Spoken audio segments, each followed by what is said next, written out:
49 అంటే సంతానం, 49 అంటే సంతోషం. 49 ఆంధ్రప్రదేశ్, తెలంగాణ.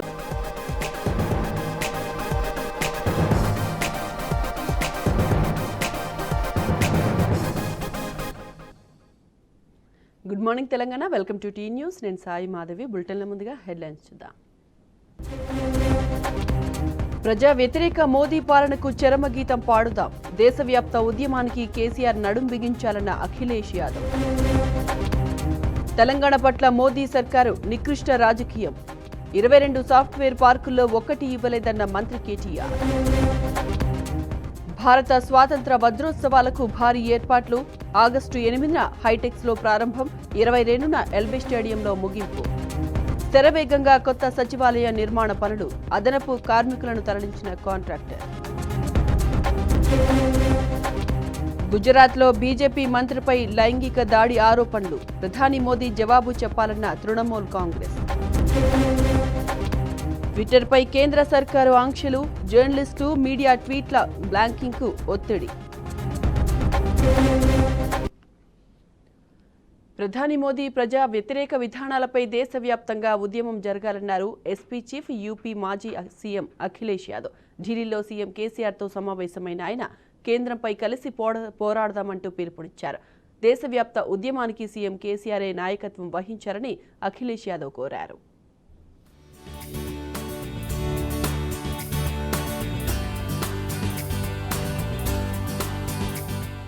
రాష్ట్రాల హక్కులను కాలరాస్తూ సమైక్య స్ఫూర్తిని దెబ్బతీస్తున్న మోదీ సర్కారుకు చరమగీతం పాడేందుకు సీఎం కేసీఆర్ నడుం బిగించారని ఎస్పీ అధినేత, యూపీ మాజీ సీఎం అఖిలేష్ యాదవ్ కోరారు. పార్లమెంట్ వేదికగా కేంద్రం ప్రజాస్వామ్యాన్ని ఖూనీ చేస్తోందని మండిపడ్డారు. కేంద్రానికి వ్యతిరేకంగా దేశవ్యాప్త ఉద్యమానికి శ్రీకారం చుట్టాల్సిన అవసరం ఉందని అఖిలేష్ యాదవ్ స్పష్టం చేశారు. అందుకు సీఎం కేసీఆర్ఏ నాయకత్వం వహించాలని ఆకాంక్షించారు. ఢిల్లీ పర్యటనలో ఉన్న సీఎం కేసీఆర్ ను ఎస్పీ చీఫ్ అఖిలేష్ యాదవ్ కలిశారు. అఖిలేష్ కు సీఎం కేసీఆర్ శాలువా కప్పి పుష్పగుచ్చంతో స్వాగతం పలికారు. వీరు దాదాపు గంట సేపు భేటీ అయ్యారు. ఈ భేటీలో అఖిలేష్ యాదవ్ తో పాటు ఎస్పీ జాతీయ ప్రధాన కార్యదర్శి రామ్ గోపాల్ యాదవ్ కూడా పాల్గొన్నారు.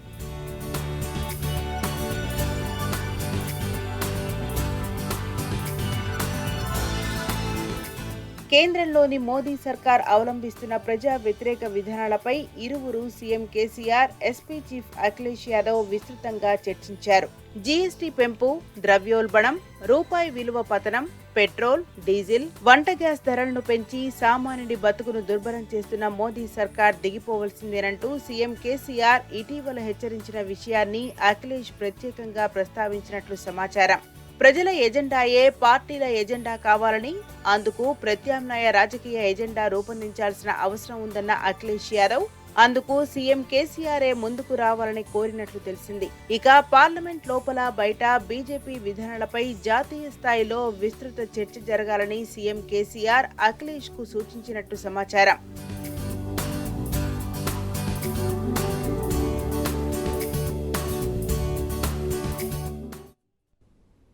బీజేపీ అంటే భారతీయ జూటా పార్టీ అని మరోసారి నిప్పులు చెరిగారు మంత్రి కేటీఆర్. హైదరాబాద్ ఐటీఐఆర్ ప్రాజెక్టును రద్దు చేశామంటూ పార్లమెంట్లో కేంద్రం చేసిన ప్రకటన సిగ్గుచేటన్నారు. ఐటీఐఆర్కు సమాన స్థాయిలో హైదరాబాద్ ఐటీకి ఏదైనా పథకాన్ని ప్రకటించాలని 50 సార్లు కోరినా ఇప్పటి వరకు చలనం లేదని దుయ్యబట్టారు. ఐటీఐఆర్ రద్దుతో ఈ 8 ఏళ్లలో తెలంగాణకు జరిగిన నష్టంపై వివరణ ఇవ్వాలని డిమాండ్ చేశారు.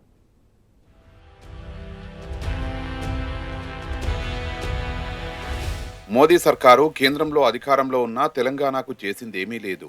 ఐటీఐఆర్ను రద్దు చేశారు. కాళేశ్వరానికి జాతీయ హోదా ఇచ్చే అర్హత లేదని తేల్చి చెప్పారు.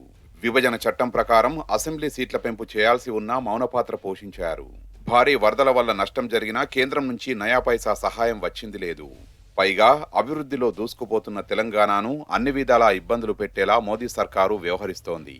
తెలంగాణకు నిధులు ఇచ్చేది లేదంటూనే అప్పులు తెచ్చుకుంటామన్నా అడ్డుకుంటున్నారు. తెలంగాణకు ఏమీ చేయలేం కానీ అధికారం మాత్రం కావాలంటారు కేంద్రంలోని బీజేపీ పాలకులు.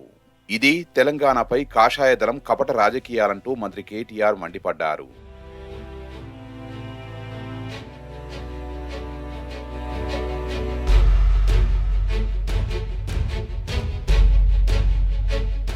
తెలంగాణపై పగబట్టిన మోదీ సర్కారు 8 ఏళ్లలో రాష్ట్రానికి ఎలాంటి సాయం చేయకపోగా పుండు మీద కారం జల్లినట్లుగా ప్రవర్తిస్తోంది. తెలంగాణ ఏర్పాటుకు ముందే హైదరాబాద్కు ఐటీఐఆర్ మంజూరైంది. కానీ రాష్ట్రంపై కక్షగట్టిన మోదీ ప్రభుత్వం ఇంతకు ముందే మంజూరైన ఐటీఐఆర్ ప్రాజెక్టును అటకెక్కించింది. తాజాగా ఆ ప్రాజెక్టుని రద్దు చేశామని సాక్షాత్తు పార్లమెంటులోనే ప్రకటించింది. దీనిపై కేంద్ర ఐటీ శాఖ సహాయ మంత్రి రాజీవ్ చంద్రశేఖర్ పార్లమెంటులో ప్రకటన చేశారు.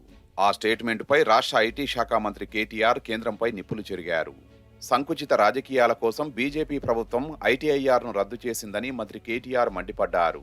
ఐటీఐఆర్ స్థాయిలో రాష్ట్రానికి పలు ప్రాజెక్టుల్ని మంజూరు చేశామని, పార్లమెంటులో నిస్సిగ్గుగా అబద్ధాలు చెప్పి దేశ ప్రజల్ని మోసం చేశారని ఆయన నిప్పులు చెరిగారు.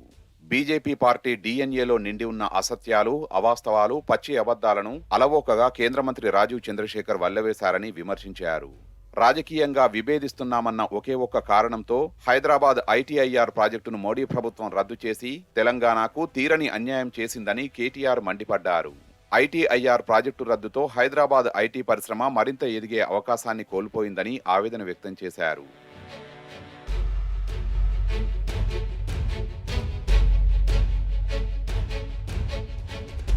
మోడీ ప్రభుత్వ నిష్క్రియా పర్వాన్ని గుర్తించిన తర్వాతనే ఐటీఐఆర్కు సమాన స్థాయిలో హైదరాబాద్ ఐటీకి అవసరమైన ఏదైనా పథకాన్ని ప్రకటించాలని కనీసం 50 సార్లు కేంద్రాన్ని కోరామన్నారు కేటీఆర్. అయినా కూడా మోదీ ప్రభుత్వం హైదరాబాద్ ఐటీ ఈకోసిస్టంకు నయా పైసా సాయం చేయలేదని విమర్శించారు. ఒకవేళ ఐటీఐఆర్ ప్రాజెక్టే గనక ఉండి ఉంటే ఈ 7 ఏళ్లలో హైదరాబాద్ ఐటీ ఈకోసిస్టం ఆకాశమే హద్దుగా ఎదిగేదని మంత్రి కేటీఆర్ చెప్పారు. హైదరాబాద్ ఐటీఐఆర్ ప్రాజెక్టుకు తాము చేస్తున్న దోఖాను కప్పిపుచ్చుకునేందుకు బీజేపీ గల్లీ లీడర్లు ప్రయత్నించారని మంత్రి కేటీఆర్ మండిపడ్డారు. ఐటీఐఆర్ను రద్దు చేసిన కేంద్రం తెలంగాణ ఐటీ గ్రాడ్యుయేట్లు, వృత్తి నిపుణులు, యువతకు క్షమాపణ చెప్పాలని డిమాండ్ చేశారు.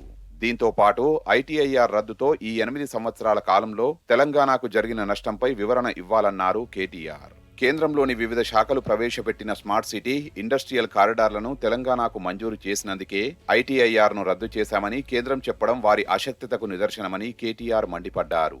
అందుకు ప్రత్యామ్నాయంగా హైదరాబాద్ ఐటీ పరిశ్రమకు మోదీ ప్రభుత్వం ఇచ్చిందేంటో చెప్పాలని కేటీఆర్ డిమాండ్ చేశారు.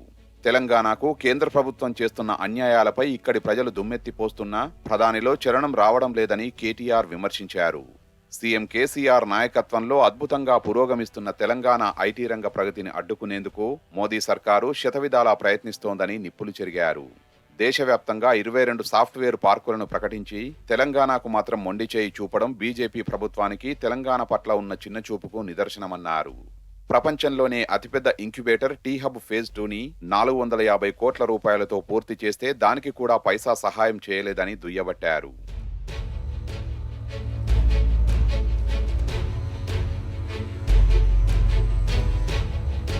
కేంద్రం సంపూర్ణ సహాయ నిరాకరణ చూపుతున్న వివక్షలో తెలంగాణ ముందు వరుసలో ఉన్న విషయాన్ని కేటీఆర్ ప్రత్యేకంగా ప్రస్తావించారు.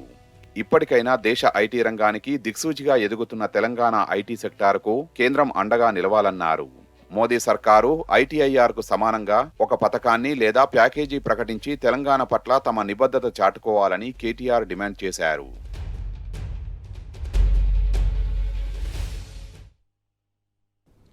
కాంగ్రెస్ ఎంపీ అధీర్ రంజన్ చౌదరి వ్యాఖ్యలు వరుసగా రెండో రోజు పార్లమెంటు ఉభయ సభలను కుదిపేశాయి. రాష్ట్రపతి ద్రౌపది ముర్మును రాష్ట్ర పత్ని అన్న అధీర్ క్షమాపణలు చెప్పాలని బీజేపీ ఎంపీలు డిమాండ్ చేశారు. సభా ప్రారంభంలోనే రాష్ట్రపతి పదవిని అగౌరవపరిచేలా అనుచిత వ్యాఖ్యలు చేశారంటూ మండిపడ్డారు. కాంగ్రెస్ వ్యతిరేక నినాదాలతో హోరెత్తించారు. ఎంపీల నిరసనలతో ఉభయ సభలు మొదట మధ్యాహ్నం 12 గంటల వరకు వాయిదా పడ్డాయి. అయితే సభలు తిరిగి ప్రారంభమైన సభ్యులు పంతాన్ని వీడకపోవడంతో లోక్సభ, రాజ్యసభలను సోమవారానికి వాయిదా వేశారు.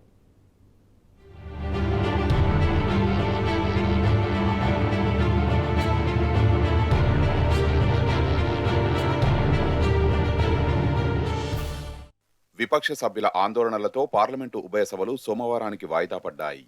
9వ రోజు కూడా పెరిగిన ధరలు, జీఎస్టీ, అగ్నిపథ్ పథకం వంటి అంశాలపై చర్చించాలని విపక్షాలు ఉభయ సభల్లో నిరసనలు చేపట్టారు.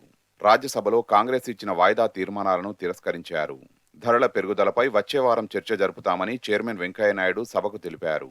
ఉదయం ప్రారంభమైన రాజ్యసభలో విపక్షాలు ఆందోళనలు చేయడంతో మధ్యాహ్నం 12 గంటల వరకు సభను చైర్మన్ వెంకయ్యనాయుడు వాయిదా వేశారు. రాష్ట్రపతి ద్రౌపది ముర్ముపై అభ్యంతరకర వ్యాఖ్యలు చేసిన కాంగ్రెస్ బేషరతుగా క్షమాపణలు చెప్పాలని బీజేపీ డిమాండ్ చేయడంతో కాంగ్రెస్ బీజేపీ ఎంపీల పరస్పర నినాదాలతో సభలో గందరగోళం నెలకొంది. దీంతో రాజ్యసభ సోమవారానికి వాయిదా పడింది. అయితే పార్లమెంటు వర్షాకాల సమావేశాలు ప్రారంభమైనప్పటి నుంచి విపక్షాలు ప్రజా సమస్యలపై చర్చించాలని ఉభయ సభలో ఆందోళన చేస్తున్నాయి.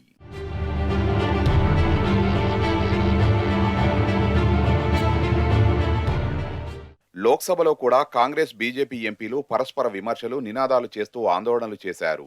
కాంగ్రెస్ ఎంపీ అదిర్ రంజన్ రాష్ట్రపతిపై చేసిన వ్యాఖ్యలపై క్షమాపణ చెప్పాలని బీజేపీ సభ్యులు డిమాండ్ చేశారు. ఇప్పటికే అదిర్ రంజన్ చౌదరి రాష్ట్రపతి వ్యాఖ్యలపై క్షమాపణ చెప్పారని కాంగ్రెస్ స్పష్టం చేసింది. అయినా బీజేపీ ఎంపీలు వినకుండా ఆందోళన చేశారు. బీజేపీ ఎంపీల నిరసనలకు ప్రతిగా కాంగ్రెస్ ఎంపీలు నిరసనలు వ్యక్తం చేశారు. మొదట 12 గంటల వరకు సభ వాయిదా పడింది. వాయిదా అనంతరం కూడా సభలో ఆందోళనలు కొనసాగడంతో లోక్సభ సోమవారానికి వాయిదా పడింది.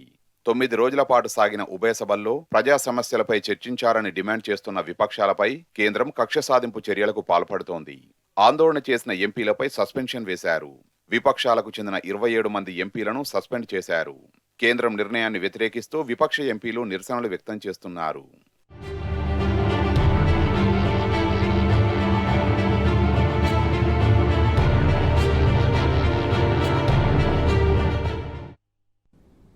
మహారాష్ట్ర రాజకీయాల్లో సంచలన మార్పులు చోటు చేసుకుంటున్నాయి.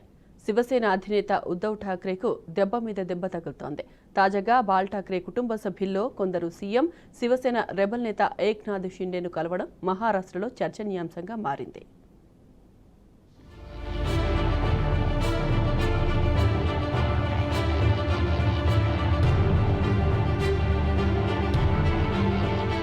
సీఎం పదవిని కోల్పోయిన తర్వాత శివసేన అధినేత ఉద్ధవ్ ఠాక్రేకు దెబ్బ మీద దెబ్బ తగులుతోంది.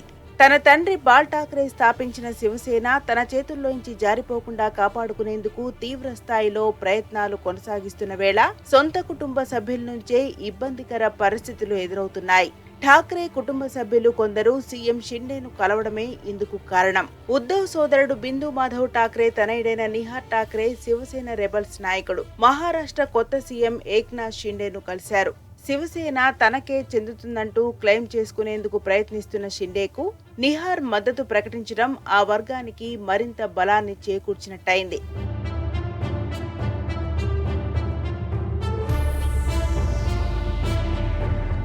బాల్ ఠాక్రేకు 3 కుమారులు. పెద్దవాడైన బిందు మాధవ్ ఠాక్రే 1996లో జరిగిన ఓ రోడ్డు ప్రమాదంలో మృతి చెందారు.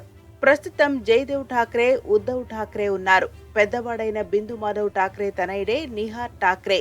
అయితే అడ్వకేట్ గా ఉన్న నిహార్ ఇప్పటి వరకు రాజకీయాల్లో అంత చురుగ్గా లేకపోయినప్పటికీ తాజాగా ఏక్నాథ్ షిండేను కలవడం హాట్ టాపిక్ గా మారింది. మరోవైపు నిహార్ ఠాక్రేకు గతేడాది డిసెంబర్లోనే భాజపా నేత హర్షవర్ధన్ పాటిల్ కుమార్తె అంకితా పాటిల్తో వివాహం జరిగింది. హర్షవర్ధన్ పాటిల్ గతంలో కాంగ్రెస్ లో ఉన్న సమయంలో కొన్నేళ్ల పాటు మంత్రిగానూ పనిచేశారు. మరోవైపు జయదేవ్ ఠాక్రే మాజీ భార్య స్మితా ఠాక్రే కూడా ఇటీవల షిండేతో సమావేశమయ్యారు. అయితే రాజకీయంగానే కాదు, కొంతవరకు వ్యక్తిగతంగానూ ఠాక్రే కుటుంబాల మధ్య ప్రత్యేకించి అంతగా సాన్నిహిత్యం లేదని చెప్పాలి. 2012లో బాల్ ఠాక్రే మరణానంతరం ఆయన వీల్నామాపై కొంతకాలం పాటు వివాదాలు కొనసాగాయి.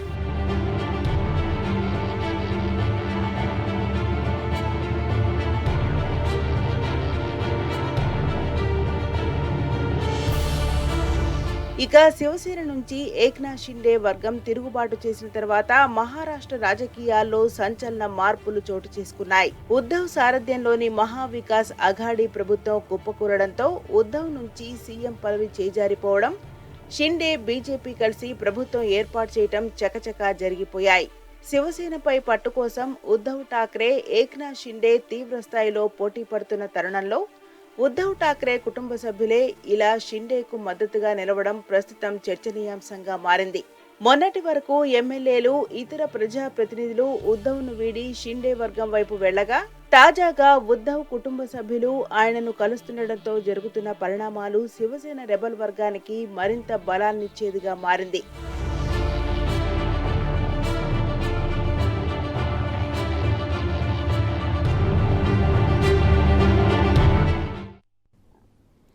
వెస్టిండీస్తో జరిగిన తొలి టీ20లో టీమిండియా అద్దరగొట్టింది. 68 పరుగుల తేడాతో ఘన విజయం సాధించింది. ముందు బ్యాటింగ్కి దిగిన భారత్ 191 పరుగుల భారీ స్కోర్ చేయగా కరీబియన్ జట్టు 122 పరుగులకే పరిమితమైంది. ఇక టీమిండియా విజయంలో కీలక పాత్ర పోషించిన దినేష్ కార్తిక్కు man of the match award లభించింది.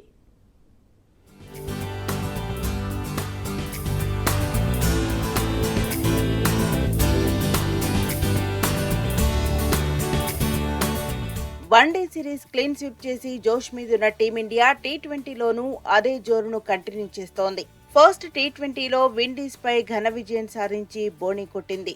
ముందు టాస్ ఓడి బ్యాటింగ్ దిగిన టీమిండియా నిర్ణీత 20 ఓవర్లలో 6 వికెట్ల నష్టానికి 190 పరుగుల భారీ స్కోర్ చేసింది. కెప్టెన్ రోహిత్ శర్మ 64 పరుగులతో రాణించగా మిగతా బ్యాట్స్మెన్ విఫలమయ్యారు. ఓపెనర్ గా వచ్చిన సూర్యకుమార్ యాదవ్ మెరుపు ఆరంభాన్ని ఇచ్చినా త్వరగానే పెవిలియన్ కు చేరాడు. 16 బంతుల్లో 24 పరుగులు చేసి అవుట్ అయ్యాడు.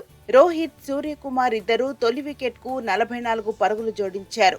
సూర్యకుమార్ తర్వాత వచ్చిన శ్రేయస్ అయ్యర్ తొందరగా అవుట్ అయ్యాడు. దీంతో రిషబ్ పంత్ తో కలిసి రోహిత్ కాసేపు వికెట్ల పతనాన్ని అడ్డుకున్నారు. కానీ కిమోపాల్ ఓ అద్భుతమైన డెలివరీతో పంత్ను అవుట్ చేశాడు. దీంతో భారత్ 88 పరుగుల వద్ద 3వ వికెట్ కోల్పోయింది.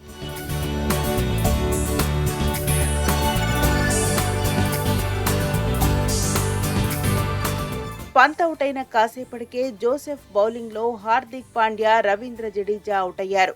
అప్పటికే హాఫ్ సెంచరీ సాధించిన రోహిత్ శర్మ ధాటిగా ఆడే క్రమంలో హోల్డర్ బౌలింగ్ లో పెవిలియన్ కు చేరాడు. అయితే ఆ తర్వాత వచ్చిన దినేష్ కార్తిక్ చివర్లో మెరుపు ఇన్నింగ్స్ ఆడాడు. 19 బంతుల్లోనే 41 పరుగులు చేసి టీమిండియా భారీ స్కోర్ చేయడంలో కీలక పాత్ర పోషించాడు.